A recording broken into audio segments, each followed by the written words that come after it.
இலங்கையில் குற்றம் புரிந்தவர்களை வெளிநாடுகளில் வைத்து கைது செய்ய முடியுமா?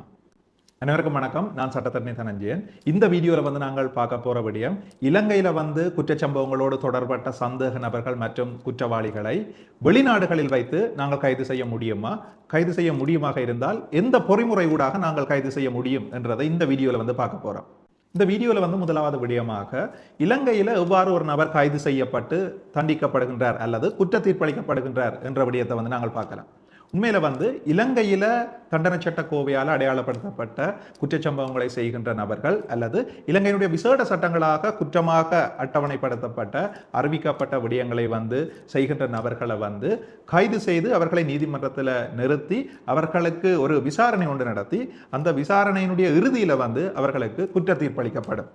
இப்போ இந்த காலப்பகுதியில், இடைப்பட்ட காலப்பகுதியில் குறிப்பிட்ட அந்த வழக்கோடு தொடர்பட்ட சந்தேக நபர்கள் அந்த நாட்டை விட்டு வெளியே செல்ல முடியாது.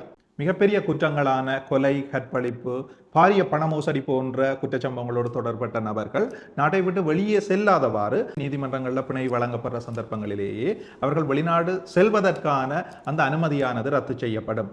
அது தொடர்பாக குறித்த நீதிமன்றத்தினுடைய பதிவாளர் ஊடாக கண்ட்ரோலர் ஆஃப் இமிகிரேஷன் என அழைக்கப்படுகின்ற குடிவரவு குடியகழ்வு திணைக்களத்தினுடைய கட்டுப்பாட்டாளருக்கு ஒரு நீதிமன்றத்தினுடைய அறிவித்தலும் அனுப்பப்படும். யாராவது ஒரு சந்தேக நபர் வழக்கு நிலுவையில் இருக்கின்ற சந்தர்ப்பத்தில் நாட்டை விட்டு வெளியே செல்லணும் என்று சொல்லி சொன்னால் அவர் தனது சட்டத்தரணி ஊடாக நீதிமன்றிலே விசேட விண்ணப்பம் ஒன்றை செய்து நீதிமன்றம் மேலதிகமாக விதிக்கின்ற நிபந்தனைகளையும் பூர்த்தி செய்து அந்த அனுமதியை பெற்று வெளிநாட்டுக்கு குறிப்பிட்ட காலப்பகுதிக்கு சென்று மீண்டும் இலங்கைக்கு வர முடியும். அவ்வாறு இல்லாமல் எந்த ஒரு சந்தேக நபரும் நீதிமன்ற அனுமதி இல்லாமல் வழக்கு நிலுவையில் உள்ள சந்தர்ப்பத்தில் இலங்கையை விட்டு வெளியே செல்ல முடியாது. ஆனால் நாங்கள் நடைமுறையில் பார்க்கிறோம், சில பாரிய குற்றச்சம்பவங்களோடு தொடர்புடைய நபர்கள் அவர்கள் கைது செய்யப்படுவதற்கு முன்பாகவே இலங்கையை விட்டு தப்பி சென்ற சந்தர்ப்பங்களும் தப்பி செல்லுகின்ற சந்தர்ப்பங்களும் இலங்கையில் நடைபெற்று கொண்டிருக்குது.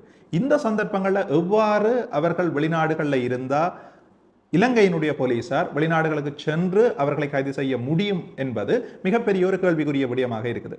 உண்மையில இது தொடர்பான ஒரு சட்ட ரீதியான விடயம் என்பதற்கு அப்பால இது ரெண்டு நாடுகளினுடைய ராஜதந்திரம் தொடர்பான ஒரு விடயம். உண்மையில இரண்டு நாடுகளுக்கு இடையில குறிப்பிட்ட நாட்டினுடைய ஒரு சந்தேக நபர் அல்லது குற்றவாளி இதர நாட்டுக்கு, மற்ற நாட்டுக்கு சென்றால் அவரை அங்கே வைத்து கைது செய்து மீண்டும் குறித்த நாட்டுக்கு அழைத்து வர முடியும் என்பது தொடர்பான ஒரு பைலேட்டரல் அக்ரிமெண்ட், அதாவது இருதரப்பு உடன்படிக்கை ஒன்று காணப்பட்டால் அந்த உடன்படிக்கையின் அடிப்படையில் குறித்த அந்த சந்தேக நபரோ குற்றவாளியோ கைது செய்யப்பட்டு மீண்டும் அவருடைய சொந்த நாட்டுக்கு அழைத்து வரப்பட முடியும். இந்த விடயங்களோடு தொடர்படுத்தி நாங்கள் பார்க்கலாம். சர்வதேச அளவில் இன்டர்போல் என அழைக்கப்படுகின்ற ஒரு சர்வதேச போலீஸ் வலையமைப்பு ஒன்று காணப்படுகின்றது. உண்மையில நாங்கள் எங்களுடைய நாட்டில் தேடப்படுகின்ற ஒரு சந்தேக நபர் அல்லது குற்றவாளி தொடர்பான அறிவித்தலை அந்த இன்டர்போலுக்கு வழங்க முடியும். அதை எங்களுடைய நாட்டினுடைய போலீஸ் திணைக்களம் மேற்கொள்ளும். அதாவது இலங்கை நாட்டினுடைய போலீஸ் திணைக்களம் இன்டர்போலுக்கு தேடப்படுகின்ற சந்தேக நபர் அல்லது குற்றவாளியினுடைய புகைப்படம் மற்றும் இதர தகவல்களை வழங்க முடியும். இன்டர்போல் அந்த விடயங்களை தன்னுடைய ஒரு டேட்டா பேஸ் ஒன்று இருக்கும். அந்த டேட்டா பேஸில் பதிவு செய்யப்படும். அந்த டேட்டா பேஸில் பதிவு செய்து உண்மையில் அவர் மிகப்பெரிய குற்றச்சம்பவங்களோட தொடர்புடைய நபராக இருந்தால் ரெட் நோட்டீஸ் வழங்கப்படும். அந்த ரெட் நோட்டீஸ் வழங்கப்பட்ட நபர்கள் இன்டர்போலில் அங்கத்துவம் பெற்றிருக்கின்ற இந்த உலகினுடைய 192 நாடுகளையும் எங்க போனாலும் அவர்கள் அடையாளப்படுத்தப்படுவார்கள். அந்த 192 நாடுகளில் குறித்த சந்தேக நபர் அல்லது குற்றவாளி அடையாளப்படுத்தப்படுகின்ற சந்தர்ப்பத்தில் அது தொடர்பான தகவல் இன்டர்போலுக்கு வழங்கப்படும். இன்டர்போல் அந்த தகவலை குறிப்பிட்ட சம்பந்தப்பட்ட நாட்டுக்கு வழங்கும். சம்பந்தப்பட்ட நாடு குறித்த நாட்டிடம் நேரடியாகவும் இன்டர்போல் ஊடாகவும் தொடர்பு கொண்டு குறித்த சந்தேக நபரை அல்லது குற்றவாளியை தனது நாட்டுக்கு மீண்டும் அழைத்து வருவதற்கான அனுமதியை கோரலாம். அவ்வாறு கோருகின்ற சந்தர்ப்பத்தில் குறித்த நபர் எந்த நாட்டில் கைது செய்யப்பட்டிருக்கிறீரோ அந்த நாடு சம்மதித்தால் குறித்த நபரை இன்டர்போல் ஊடாக குறித்த நாட்டுக்கு வழங்க முடியும். அல்லது குறித்த இரு நாடுகளுக்கும் இடையில ஒரு பைலேட்டரல் அக்ரிமெண்ட், அதாவது சந்தேக நபர்கள் குற்றவாளிகள் தொடர்பான பரிமாற்றம் தொடர்பான ஒரு பைலேட்டரல் அக்ரிமெண்ட் இருந்தால் அதன் ஊடாகவும் அவர்கள் நேரடியாகவே குறித்த கைது செய்யப்பட்ட சந்தேக நபரை கைது செய்யப்பட்ட நாட்டில இருந்து வழக்கு நிலுவையில் உள்ள நாட்டுக்கு அனுப்ப முடியும். இந்த அடிப்படையில தான் இலங்கையில் மிகப்பெரிய ஒரு குற்றச்சம்பவமாக இடம்பெற்ற நீதிமன்ற வளாகத்தில் வைத்தே கணேமுல்ல சஞ்சீவ எனப்படுகின்ற சந்தேக நபர் சுட்டுக் கொல்லப்பட்ட சம்பவம் தொடர்பான சந்தேக நபர்களாக இருந்த இஷாரா செல்வந்தி உட்பட ஏனைய சில சந்தேக நபர்கள் சில நாட்களுக்கு முன்னர் நேபாளத்தில் வைத்து கைது செய்யப்பட்டு மீண்டும் அவர்கள் இலங்கைக்கு கொண்டு வரப்பட்டிருக்கின்றார்கள். இதற்கு முதலும் பல குற்றச்சம்பவங்களோடு தொடர்புடைய பாதாள உலக குழுவைச் சேர்ந்த சந்தேக நபர்கள் வேறு நாடுகளில் வந்து கைது செய்யப்பட்டு இலங்கைக்கு கொண்டு வரப்பட்டிருக்கின்றார்கள். உண்மையில இந்த கைதுகள் எல்லாம் குறித்த நாடுகளினுடைய போலீஸ் திணைக்களத்தினுடைய உதவியுடனும் அந்த நாடுகளினுடைய ராஜதந்திர அதிகாரிகளினுடைய உதவியுடனும் இன்டர்போலினுடைய உதவியுடனும் தான் மேற்கொள்ளப்பட்டிருக்கின்றன. இந்த விடயம் தொடர்பாக நாங்கள் கைது செய்யப்பட்டிருக்கின்ற அல்லது ஓடி ஒளிந்திருக்கின்ற நாடுகள் தொடர்பாக அவர்களுடைய ஒப்பீனியன், அவர்களுடைய கருத்து தொடர்பாக நாங்கள் வந்து இதை பார்ப்போம் என்று சொல்லி சொன்னா, குறித்த அந்த நாடுகள் வந்து பெரிய குற்றவாளிகளை வந்து எப்பொழுதும் தங்களினுடைய நாடுகளில் வந்து வைத்திருக்க விரும்ப மாட்டார்கள். இரண்டாவது விடயம், தங்களுக்கு ஒரு நல்ல பெயரை பெறுவதற்காக, ஒரு குட்வில்லை பெற்றுக்கொள்வதற்காக குறித்த சந்தேக நபர்கள் அல்லது குற்றவாளிகளை வந்து உரிய நாடுகளுக்கு வந்து எப்பொழுதும் வந்து அனுப்பி வைப்பதற்கு விரும்புவார்கள். இந்த அடிப்படையிலையும் வந்து நாங்கள் குறித்த சந்தேக நபர்களையும் குற்றவாளிகளையும் வந்து குறித்த நாட்டிலே இருந்து சம்பந்தப்பட்ட நாட்டுக்கு வந்து கைது செய்து கொண்டு வர முடியும். அடுத்த விடயமாக பார்க்கலாம், விசா விண்ணப்பங்களில் வந்து எப்பொழுதும் கேட்கப்படும், நீங்கள் உங்களுடைய நாட்டில் வந்து ஏதாவது வழக்குகளில் வந்து சந்தேக நபர்களாக இருக்கின்றீர்களா அல்லது பாரிய குற்றங்களுக்கு வந்து குற்றவாளியாக இனங்காணப்பட்டிருக்கின்றீர்களா என்ற கேள்வி வந்து கேட்கப்படும். உண்மையில இந்த கேள்விகளை கேட்டுத்தான் அநேகமான நாடுகள் வந்து விசாவை வழங்கும்.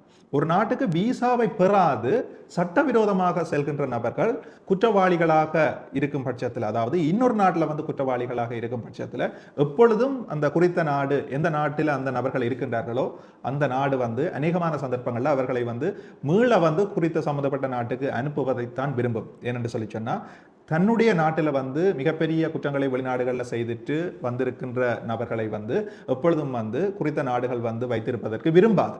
அடுத்த மிக முக்கிய ஒரு காரணம், ஒரு நாடு அவ்வாறு இதர நாடு கேட்கின்ற சந்தர்ப்பத்தில் வந்து குறித்த சந்தேக நபர்களை அல்லது குற்றவாளிகளை அனுப்பினால்தான் தன்னுடைய நாட்டில் குற்றம் செய்துட்டு வேறு நாடுகளில் போய் ஒளிந்திருக்கின்ற நபர்களை அந்த நாடு வந்து கோரி பெற்றுக்கொள்ள முடியும். இந்த வகையான நடவடிமுறைகள் சர்வதேச அளவில் வந்து ஒரு புரிந்துணர்வுடனும் இன்டர்போல் என அழைக்கப்படுகின்ற சர்வதேச போலீஸ் வலையமைப்பினுடைய உதவியுடனும் தான் செய்யப்பட்டு கொண்டிருக்குது. ஆனால் இவ்வகையான கைது நடவடிக்கைகளுக்கு சில விதிவிலக்கான சம்பவங்களையும் உதாரணங்களையும் வந்து நாங்கள் பார்க்கக்கூடியதாக இருக்குது. உதாரணமாக, இலங்கையினுடைய மத்திய வங்கியினுடைய பிணைமுறி தொடர்பான மோசடி வழக்கில் வந்து மிக முக்கியமான சந்தேக நபராக இனங்காணப்பட்ட அர்ஜுன மகேந்திரன் எனப்படுகின்ற நபர் இன்னமும் வந்து சிங்கப்பூர்ல இருந்து கைது செய்யப்பட்டு இலங்கைக்கு கொண்டு வரப்படவில்லை. இந்தியாவில் வங்கிகளில் பல கோடிக்கணக்கான பணத்தை வந்து கடனாக பெற்று இந்தியாவிலிருந்து தப்பி சென்று ஐக்கிய ராச்சியத்தில் தற்பொழுது ஒளிந்திருக்கின்ற விஜய் மல்லையாவை ஐக்கிய ராச்சியத்திலிருந்து கைது செய்து இந்தியாவுக்கு இன்னமும் கொண்டு வர முடியவில்லை. இவ்வாறான சில சம்பவங்களை வந்து நாங்கள் விதிவிலக்கான சம்பவங்களாகவும் பார்க்கக்கூடியதாக இருக்குது. இப்படியான விதிவிலக்கான சம்பவங்களுக்குரிய மிக முக்கிய காரணம், குறித்த அந்த சந்தேக நபர் அல்லது குற்றவாளி எங்கே இருக்கின்றாரோ அந்த நாட்டினுடைய பிரஜா உரிமையை பெற்ற நபராக அல்லது நிரந்தர வாழ்வுரிமையை, பெர்மனன்ட் ரெசிடென்சி என அழைக்கப்படுகின்ற நிரந்தர வாழ்வுரிமையை பெற்ற நபராக இருக்கின்ற சந்தர்ப்பத்தில் குறித்த சம்பந்தப்பட்ட நாடு அந்த நபரை வந்து கோருகின்ற நாட்டுக்கு அனுப்புவதற்கு வந்து தயக்கம் காட்டும். இலங்கையினுடைய பிணைமுறி மோசடி வழக்கு தொடர்பாகவும் வந்து அர்ஜுன மகேந்திரன் அவர்கள் இலங்கையினுடைய மத்திய வங்கியினுடைய ஒரு கவர்னராக இருந்தாலும் அவர் சிங்கப்பூர் நாட்டினுடைய பிரஜா உரிமையை பெற்ற ஒரு நபராக காணப்படுகின்றார். இந்த அடிப்படையில் வந்து சிங்கப்பூரினுடைய பிரஜா உரிமை பெற்ற ஒரு நபரை சிங்கப்பூர் நாடு வந்து இலங்கைக்கு அனுப்புவதற்கு வந்து மறுப்பு தெரிவித்திருக்கின்றது. இப்படியான சில விதிவிலக்கான சம்பவங்கள்ல இது இரு நாடுகளினதும் பைலேட்டரல் அக்ரிமெண்ட் அல்லது இரு நாடுகளுக்கும் இடையில இருக்கின்ற இரு நாட்டு உடன்படிக்கை அடிப்படையிலேயும் வந்து சில இணக்கப்பாடுகள் செய்யப்பட்டு சில சந்தர்ப்பங்களில் வந்து நபர்கள் கைது செய்யப்பட்டு அனுப்பப்படுவார்கள். சில சந்தர்ப்பங்களில் குறித்த நபர் வந்து அல்லது அவரை அனுப்புவது தங்களுக்கு பிரதிகூலமாக இருக்கும் என்று சொல்லி சொன்னால் சம்பந்தப்பட்ட நாடு வந்து குறித்த சந்தேக நபரை வந்து தன்னுடைய நாட்டிலிருந்து கோருகின்ற நாட்டுக்கு வந்து அனுப்பாது. இவ்வகையான விதிவிலக்கான சந்தர்ப்பங்களில் சில கைதுகள் அல்லது இது போன்ற நடவடிமுறைகள் சர்வதேச அரசியல் சார்ந்ததாகவும் இருக்குது. அதாவது பூகோள அரசியலும் சில சந்தர்ப்பங்களில் இவ்வகையான கைதுகள், இவ்வகையான தஞ்சம் கோருகின்ற நபர்கள் தொடர்பான விடயங்கள், குறித்த நபர்களை குறித்த நாடுகளுக்கு அனுப்புதல் தொடர்பான விடயங்களில் வந்து சர்வதேச அரசியலும் வந்து மிகப்பெரிய ஒரு பங்கு வகிக்கிறத வந்து நாங்கள் காணக்கூடியதாக இருக்குது. இறுதியாக வந்து நாங்கள் விளங்கிக் கொள்ளணும், இலங்கையில் குற்றச்சம்பவம் ஒன்றோடு தொடர்புடைய ஒரு சந்தேக நபர் அல்லது ஒரு குற்றவாளி இலங்கையிலிருந்து வெளிநாட்டுக்கு தப்பிச் சென்றால் அவரை அந்த நாட்டில் வைத்து கைது செய்து மீண்டும் இலங்கைக்கு கொண்டு வருவதற்கான சட்ட ஏற்பாடுகளும் ராஜதந்திர ஏற்பாடுகளும் இலங்கையில் காணப்படுது என்றதை நாங்கள் அனைவரும் வந்து விளங்கிக் கொள்ளணும். இது போன்ற வீடியோக்களை வந்து நீங்கள் தொடர்ச்சியாக பார்வையிடணும் என்று சொல்லி சொன்னால் இந்த தளத்தை சப்ஸ்கிரைப் பண்ணி கொள்ளலாம். தமிழால் அறிவார்ந்த சமூகம் ஒன்றை உருவாக்குவோம். இப்படிக்கு தனஞ்சயன். நன்றி, வணக்கம்.